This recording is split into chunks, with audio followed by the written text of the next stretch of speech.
When Donald Trump was first elected president in 2016, for some reason, Hannah Arendt's The Origins of Totalitarianism suddenly shot back onto the bestseller list. And quotations from her writing began circulating widely online.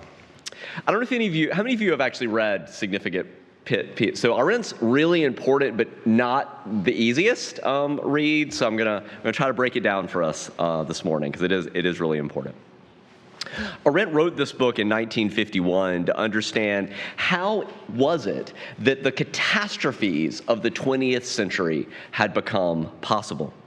How had societies that considered themselves civilized and stable produced regimes that were built on hatred, fear, propaganda, and violence? How had entire populations been drawn into systems that demanded obedience and rewarded cruelty?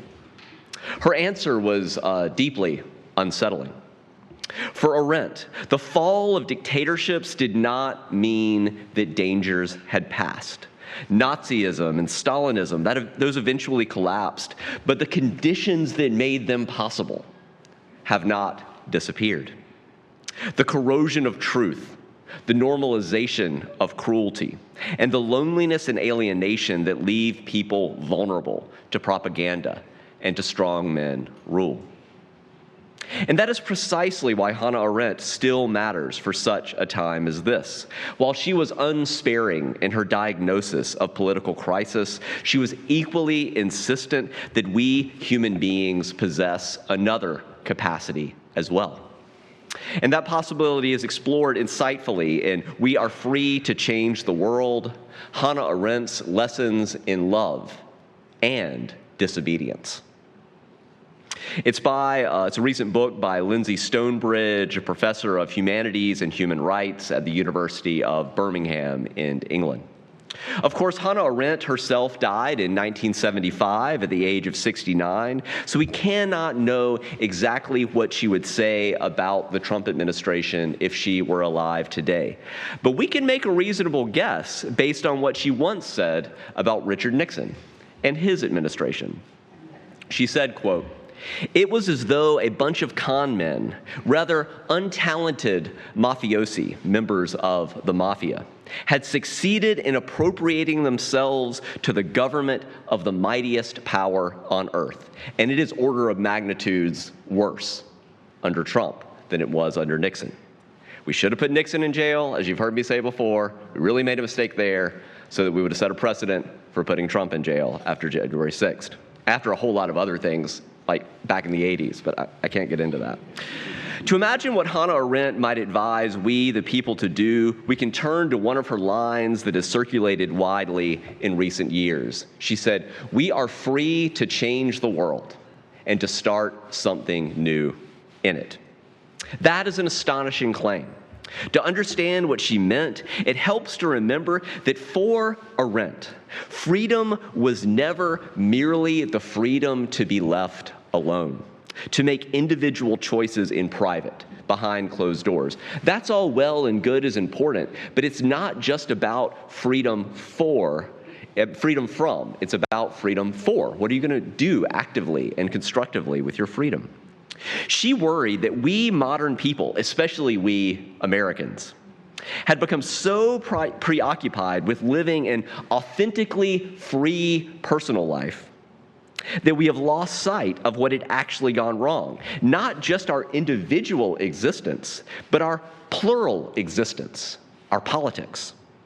She believed that totalitarianism flourished in part because we, the people, had ceased to see ourselves as citizens engaged in the shared work of self-government.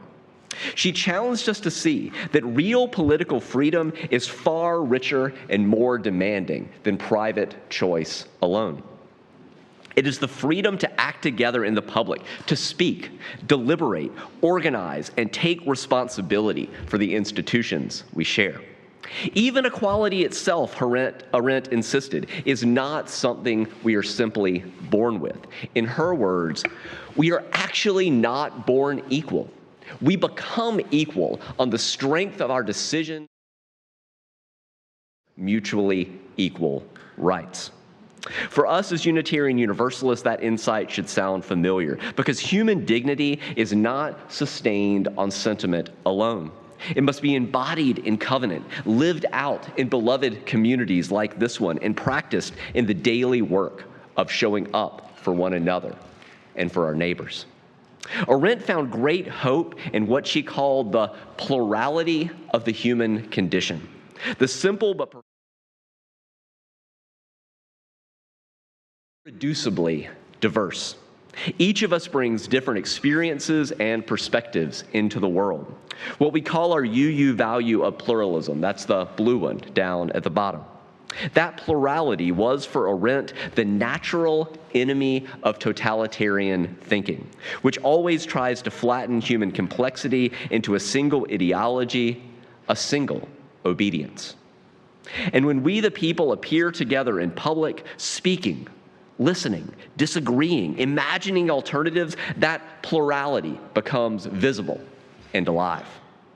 That image of a lively, contested public square brings us to what has become one of the most famous lines in all of Hannah Arendt's writing. There are no dangerous thoughts. Thinking itself, real thinking, is dangerous. At first, that sounds paradoxical. Surely it is certain ideas that are dangerous, not the simple act of thinking.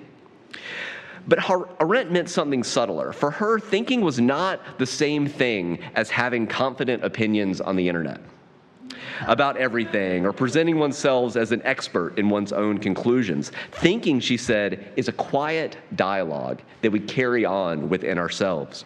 It is the habit of questioning what everybody knows, tracing our own experience rather than simply repeating familiar doctrines. And that, Arendt believed, is precisely why thinking can be dangerous to authoritarian systems. When we dare to think, we begin to step away from slogans, assumptions, and certainties that circulate around us. We become less satisfied with easy answers and inherited narratives. In an age of social media feeds, algorithmic echo chambers, and now even AI systems that can endlessly remix the same ideas, that kind of independent thinking may be harder and more necessary than ever. Thinking does not automatically produce action, but it loosens the grip of conformity.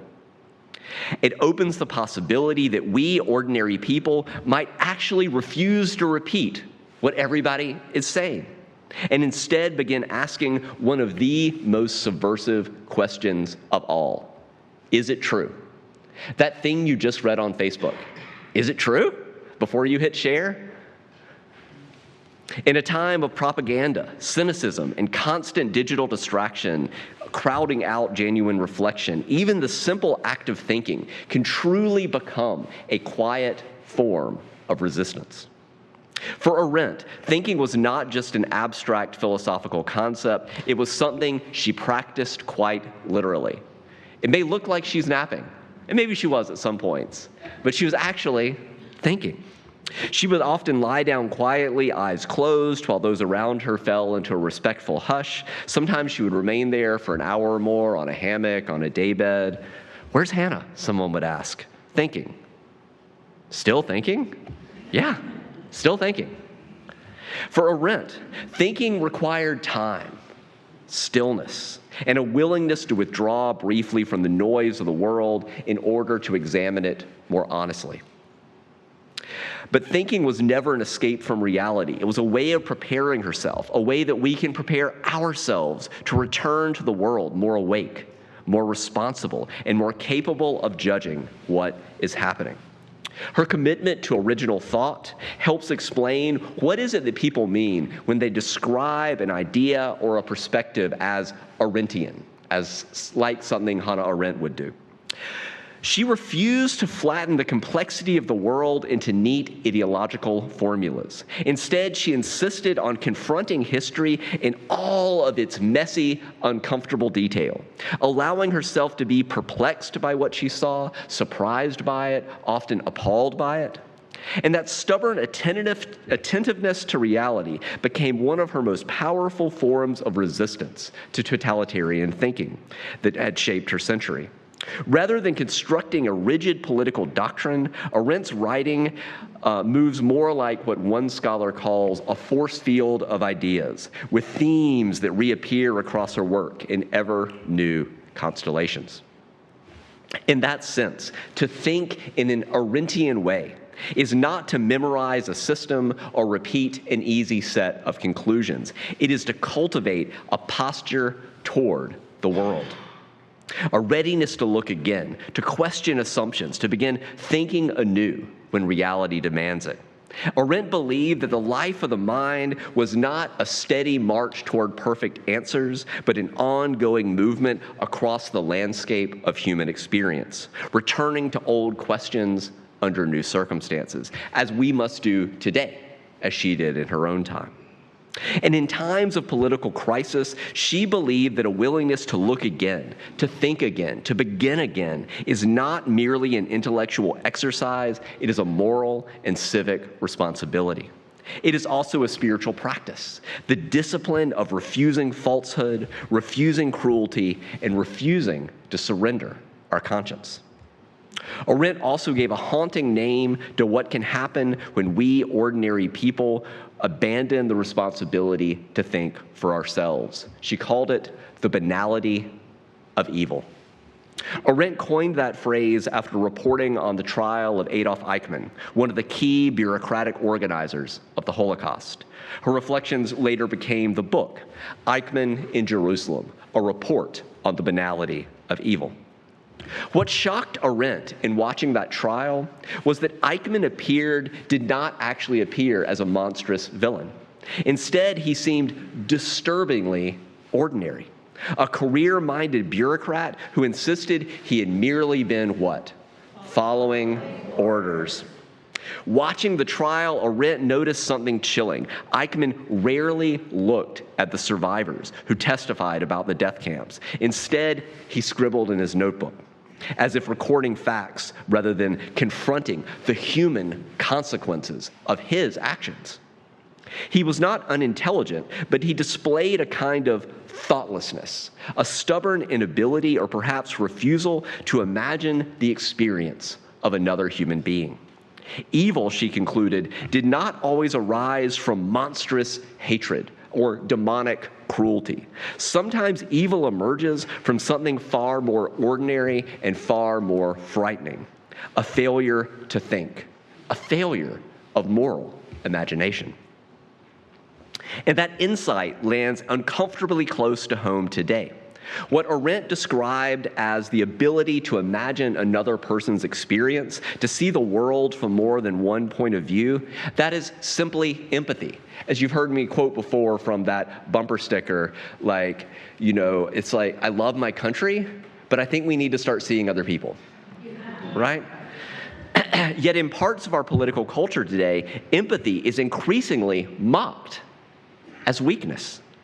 For Arendt, that refusal to imagine the humanity of others was not strength. It was a warning that the habits of thought sustaining a pluralistic democracy were beginning to erode. Arendt drew the same lesson even more sharply elsewhere when she reflected on our moral responsibility as individuals. If she could send one message to the world today, it might be this: no one has the right to obey. She meant that obedience can never erase personal responsibility. The officials who organized atrocities under Eichmann repeatedly claimed they were merely following orders. But Arendt insisted that this defense was morally empty.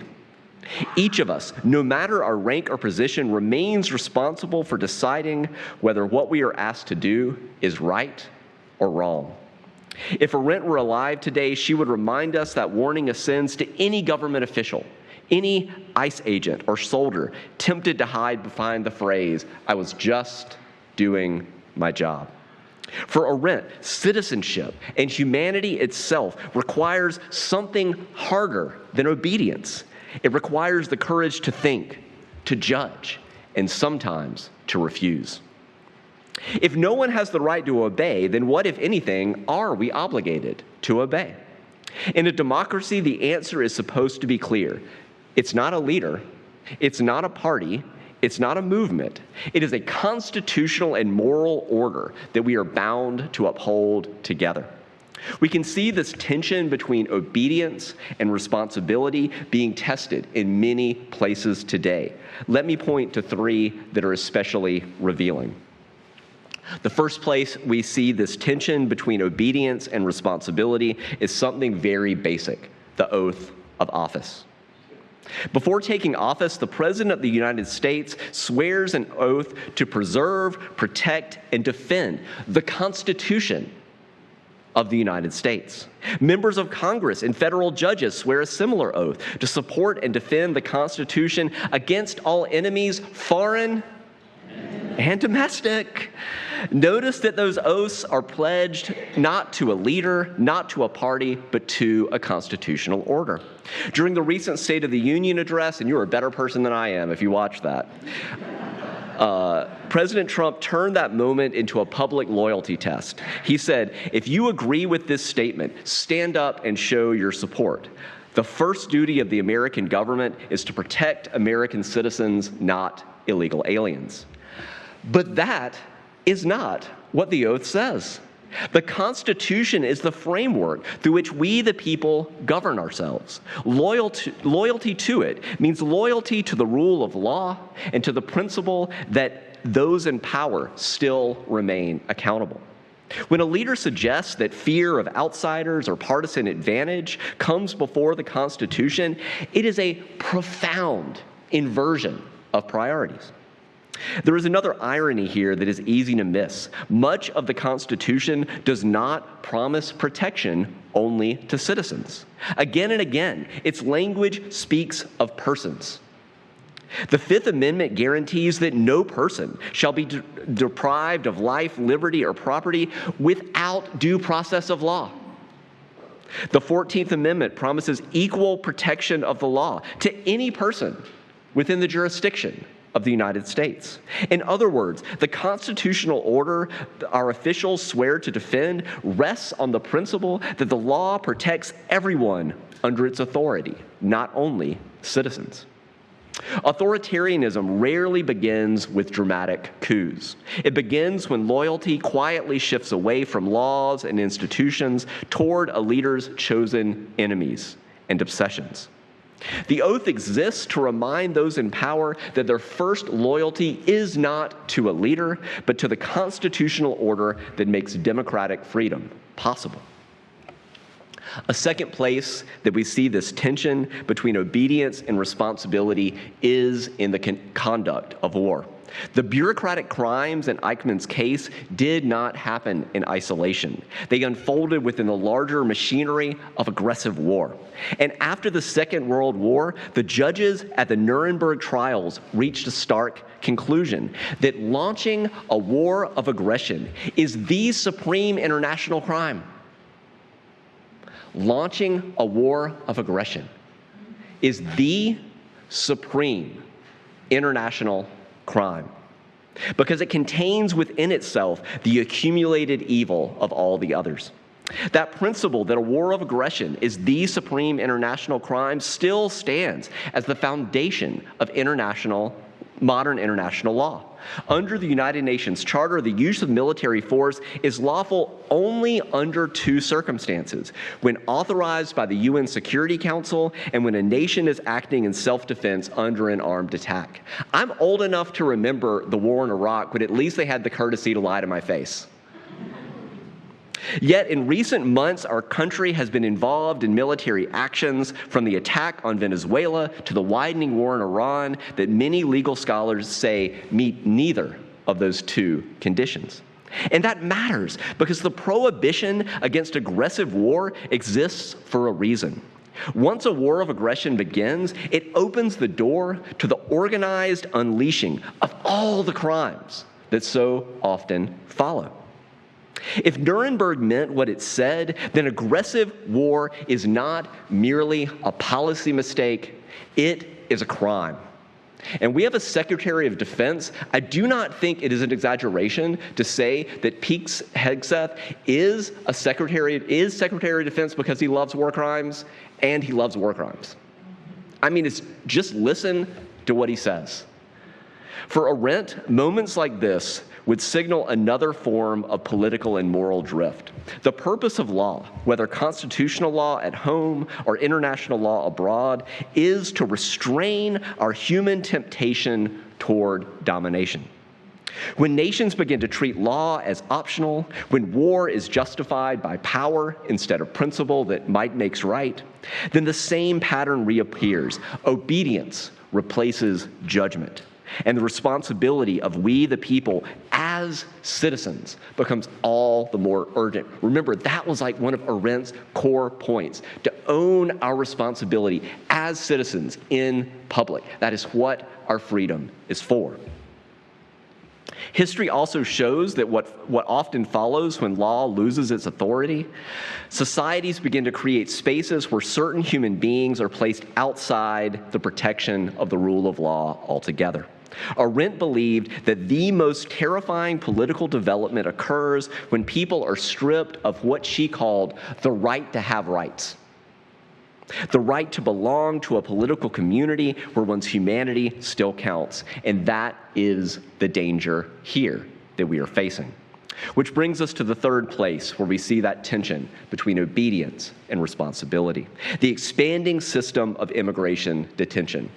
This is the ICE detention center in Dilley, Texas. Some of you may remember that is where Liam Ramos, the 5-year-old boy in the blue hat, was taken.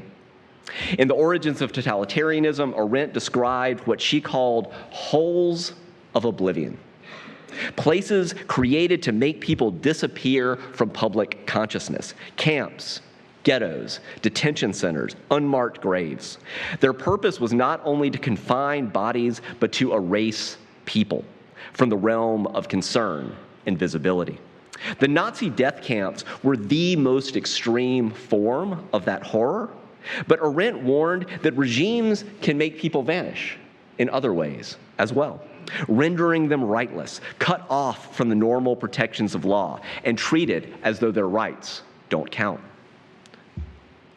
Across the United States today, ICE is detaining large numbers of civilians outside the ordinary criminal legal process and holding many of them in conditions designed to punish, expel, and intimidate. And historians have long had a name for systems like that: concentration camps. Words matter in history. A concentration camp is not the same thing as a death camp. The term concentration camp predates the Nazi regime. Death camps are designed for systemic killing. Concentration camps are systems of mass civilian detention outside the normal legal order, historically used against people marked as foreigners, outsiders, or undesirables. By that definition, much of what ICE is operating across the United States today meets that definition with disturbing accuracy. People are being warehoused in harsh conditions, subject to deprivation, illness, humiliation, and fear. Not as part of any ordinary criminal process, but as a system of mass detention, again, meant to punish, expel, and intimidate.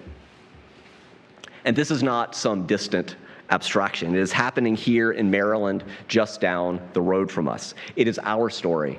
It is our neighbor's story. In Williamsport, near Hagerstown, a warehouse is being converted into an ICE detention facility expected to hold up to 1,500 people. Arendt would have recognized this pattern immediately: a legal and moral end run around the ordinary protections of human dignity, carried out in the name of public order, while human beings are being made easier to hide, easier to harm, and easier for the rest of us to forget. Local organizers are already working to oppose this facility. If you want to learn more, go to stopthecampsmaryland.com, click on Take Action, look at that insert to your order of service, go to our homepage, that Democracy Action Team box. There's a whole page about actions we can take. So finally, what would Hannah Arendt leave us with more than 50 years after her death? It wouldn't be a program. It wouldn't be a manifesto, and certainly it would not be a simple formula for freedom. Arendt believed that freedom cannot be handed down neatly from one generation to the next, like instructions in a manual. Each generation must discover freedom again under new conditions, in new struggles, in new forms of courage.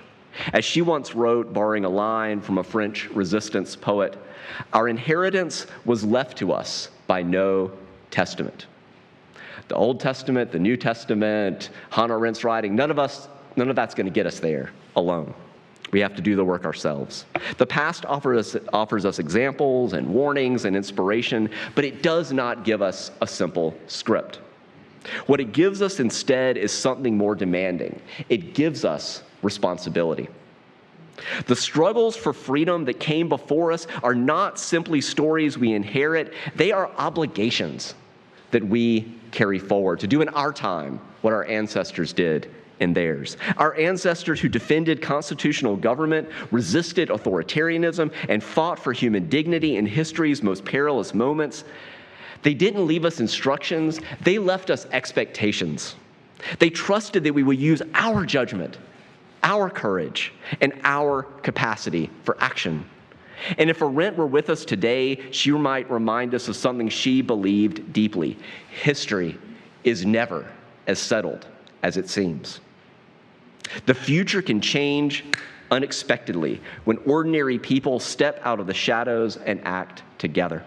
And somewhere right now, maybe it's in Tehran or Minsk or Hong Kong, or even in a town not so different from our own, someone is discovering that possibility, that history is never as settled as it seems. Someone is realizing that the political world is not fixed, that what seemed immovable yesterday may begin to shift tomorrow or later today.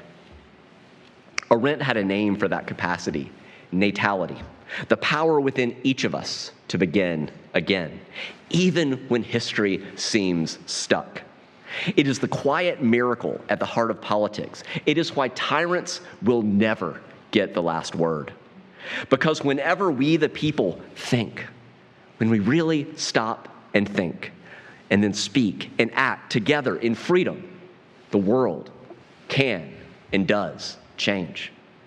So the final word she would leave us with is not despair, but attention. She would say, pay attention. Look carefully at the world as it actually is. Refuse the comfort of slogans and the laziness of obedience. Think, speak, act. Because when we stop thinking, propaganda replaces truth and cruelty becomes ordinary.